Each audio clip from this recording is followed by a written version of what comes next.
এসো দেশ বদলাই, পৃথিবী বদলাই। দুর্নীতির বিরুদ্ধে তারুণ্যের একতা, গড়বে আগামীর শুদ্ধতা। এই প্রতিপাদ্য সামনে রেখে ময়মনসিংহের ত্রিশালে পালিত হয়েছে তারুণ্যের উৎসব, দুদক-এর শপথ বাক্য পাঠ অনুষ্ঠান ও বিজ্ঞান মেলার পুরস্কার বিতরণী।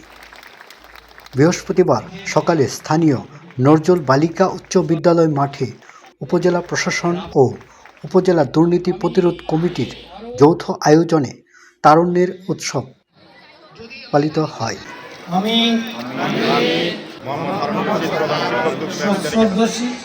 আমি আরো অঙ্গীকার করিতেছি, নির্দেশনা রয়েছে সেই নির্দেশনা মোতাবেক কর্মসূচি প্রণয়ন করে তাদেরকে এই কর্মসূচি পালনের জন্য নির্দেশনা দিয়েছেন।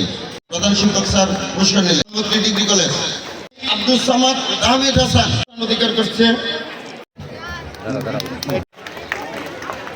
ফারজানা আক্তার মিতু, সঞ্জিদা আক্তার পরিদর্শনে এসেছেন স্যার। আমি খুব কৃতজ্ঞ স্যারের প্রতি যে আমি উপজেলা নির্বাহী অফিসারের দায়িত্ব নেওয়ার পরপরই স্যার প্রথম আমি স্যারকে আমার ত্রিশাল উপজেলায় পেলাম। সেই জুলাই এবং আগস্ট বিপ্লবের চেতনা যেন তাদের মধ্যে সদা সর্বদা শয়নে স্বপনে তাদের মধ্যে যেন জাগ্রত থাকে, সেই জন্য কিন্তু সরকার এই অন্তর্বর্তীকালীন সরকার তারুণ্যের উৎসব 2025 উদযাপনের জন্য কর্মসূচি হাতে নিয়েছে। এই কর্মসূচির মাধ্যমে মূলত আমরা কয়েকটা জিনিস বা কয়েকটা লক্ষ্যমাত্রা আমরা অর্জন করতে চাই।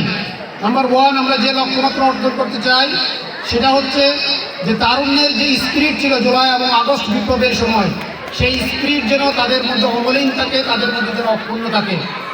সেই স্পিরিট, সেই দেশপ্রেম যেন তাদের মধ্যে তারা যেন সদা সর্বদা জাগ্রত রাখে। এইটাই হচ্ছে তারুণ্যের উৎসবের মূল কনসেপ্ট। দ্বিতীয়ত যে বিষয়টা সেটা হচ্ছে যে তরুণরা যে স্বাধীনতার জন্য, যে সাম্যের জন্য, যে ন্যায় বিচারের জন্য, যে মানবিক মর্যাদাবোধের জন্য তারা জীবন দিয়েছিল, প্রায় 2000-এর অধিক, প্রায় 30,000-এর মতো যে আমাদের সন্তানেরা তারা আহত হয়েছিলেন, এখনও হাসপাতাল অনেকে পঙ্গুত্ব বরণ করে আছেন। তাদের উদ্দেশ্য ছিল একটা সুখী এবং সুন্দর বাংলাদেশ গঠন করা, একটা দুর্নীতিমুক্ত বাংলাদেশ গঠন করা।